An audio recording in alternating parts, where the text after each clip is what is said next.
Buenas tardes, agradecerles la presencia una vez más en el que sin duda alguna es el debate más importante del año, el debate del Estado de la Nacionalidad, en términos políticos, la oportunidad para, entre todos y todas, hacer un análisis, por cierto, que ha faltado en el discurso del presidente en el debate del Estado de la Nacionalidad en el día de hoy, ni una sola contextualización al momento que estamos viviendo, y sin contextualizar las cosas, lo más probable es que las medidas y los planteamientos que se hagan sean erróneos. Una posibilidad, este debate, para debatir, para confrontar los distintos modelos hacia nuestro país canario. Y un debate, además, que eso sí lo decía, que se produce en el ecuador de la legislatura. Y, por tanto, ya sin las excusas a las que estamos acostumbrados para responsabilizar al Ejecutivo anterior de todos los males de esta tierra, obviando que fueron ellos los que han gobernado durante prácticamente más de 2 décadas aquí en Canarias. Hemos asistido a un debate del Estado de la Nacionalidad, como decía, además de absolutamente plano y gris.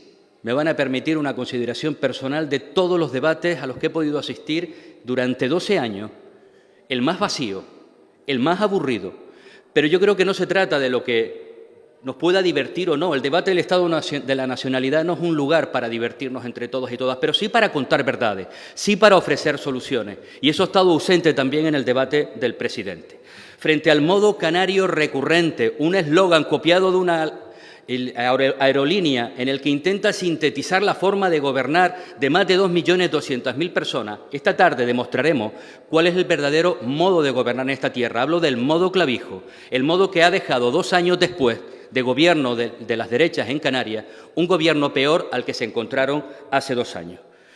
Un discurso en el debate de la nacionalidad canaria en el que no ha habido ni una sola referencia a la financiación autonómica, ni una sola referencia a los presupuestos generales si se dan, ni una sola referencia a la deuda, ni una sola referencia a los presupuestos europeos y el impacto que pueden tener, ni una sola referencia a uno de los elementos más característicos de esta legislatura, o digamos más llamativos, las enormes movilizaciones ciudadanas reflejadas el 20 de abril que demuestran el descontento de la ciudadanía, la ciudadanía real, la de la calle, frente a la Canarias idealizada que ha pretendido mostrarnos el presidente del Gobierno, que está absolutamente desconectada de lo que la gente en la calle siente, piensa, padece, y además le dijo a gritos a este Gobierno, que parece que no escucha, que había que cambiar.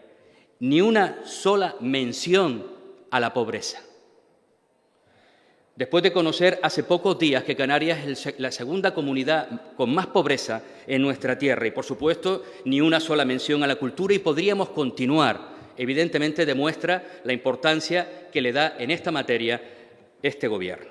Sí ha hecho mención a una cuestión que nos ha sorprendido muchísimo. Ha hablado de la importancia de la igualdad para este Gobierno, de esa transversalidad en todas y cada una de las áreas. Mentira, porque en la más relevante de todas, precisamente la que define las políticas de igualdad en este Gobierno, a través del Instituto Canario de Igualdad, ha recortado, después de más de 1.500 millones de euros de incremento presupuestario en 2 años, tenemos 800.000 euros menos que hace 2 años para luchar por las políticas de igualdad y para defender a las mujeres contra la violencia machista.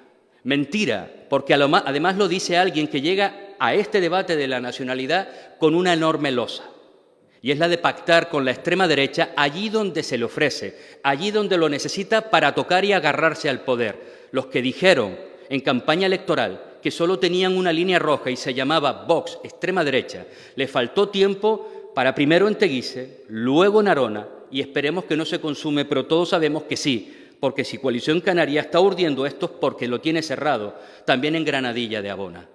Quienes pactan con la extrema derecha no están legitimados para hablar que defienden las políticas de igualdad. Y luego, como decía, una Canarias absolutamente alejada de la realidad de la calle.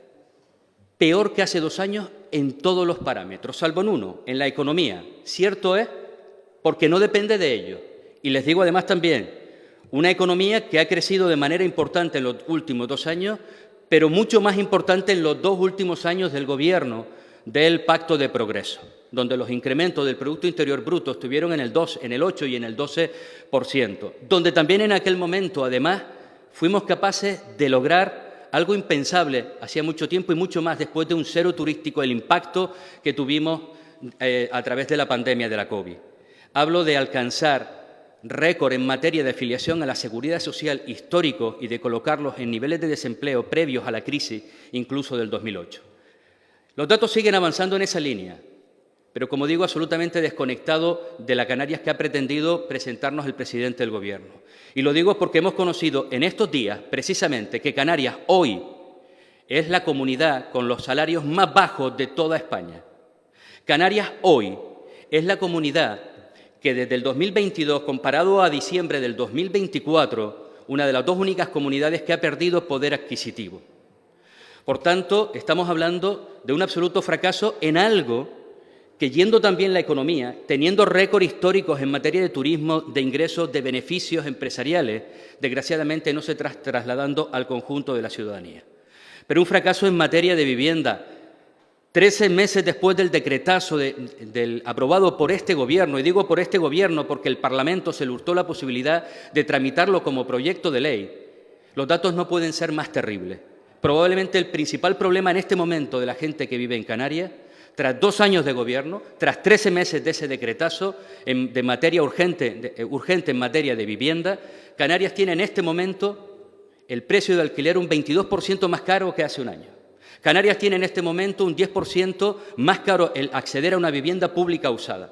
Canarias no ha recuperado ni una sola de las 211.000 viviendas vacías. Canarias en este momento tiene 27.500 demandantes de vivienda protegida en Canarias, 2.000 más en esa lista de espera que hace un año. Canarias tiene ahora 20.000 viviendas vacacionales más que cuando ellos llegaron al Gobierno, muchas de ellas detraídas de las viviendas residenciales, por no hacer caso a quienes les pedíamos una moratoria en el alquiler vacacional. Si hablamos de sanidad o hablamos de dependencia, la mayoría de los datos que ha dado hoy son datos generales. ¿Qué significa 17 millones de consultas? Claro que todos nos alegramos del Sistema Canario de Salud, uno de los marcadores identitarios de nuestra tierra, de los que más tenemos que sentirnos orgullosos, por cierto, donde responsables de nuestra organización han tenido muchísimo en el desarrollo de la misma. Pero esos millones y millones y millones de consultas ya se daban antes.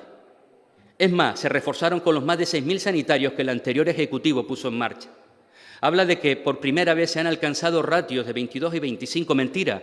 Esas ratios en materia educativa se consiguieron al final de la legislatura pasada, gracias a los más de 4.000 docentes que el Gobierno anterior fue capaz de contratar para el sistema público en materia educativa. Y vuelvo, reitero, absoluto fracaso en materia sanitaria. El único parámetro del que es capaz de presumir en cada una de las ruedas de prensa que hace la Consejería de Sanidad, el único, es la bajada de las listas de espera de operaciones quirúrgicas, pero no hace mención nunca al incremento en las listas de espera de consultas diagnósticas, no hace mención nunca al incremento en las listas de espera de especialidades, no hace mención al fracaso en la atención primaria, no hace ni una sola mención al colapso en las urgencias, no hace ni una sola mención al descenso enorme de la captación de sangre que ha puesto en riesgo y cerrado numerosas operaciones, numerosos quirófanos por la falta de hemoderivados. Esa es la realidad en el ámbito sanitario. No me voy a extender mucho más porque ya tendremos oportunidad esta tarde de explicar la Canarias real que nos ha dejado este Gobierno de las derechas canarias, ese modo clavijo de gobernar, el modo clavijo de los recortes en materia presupuestaria, de los incumplimientos de su campaña electoral, ese modo clavijo que está demostrando que 2 años después, ya en tareas de gobierno de las derechas canarias, nos encontramos con una Canaria, si le preguntamos a la gente de la calle, mucho peor que la que le dejamos en su momento. Si hay alguna pregunta, muchas gracias.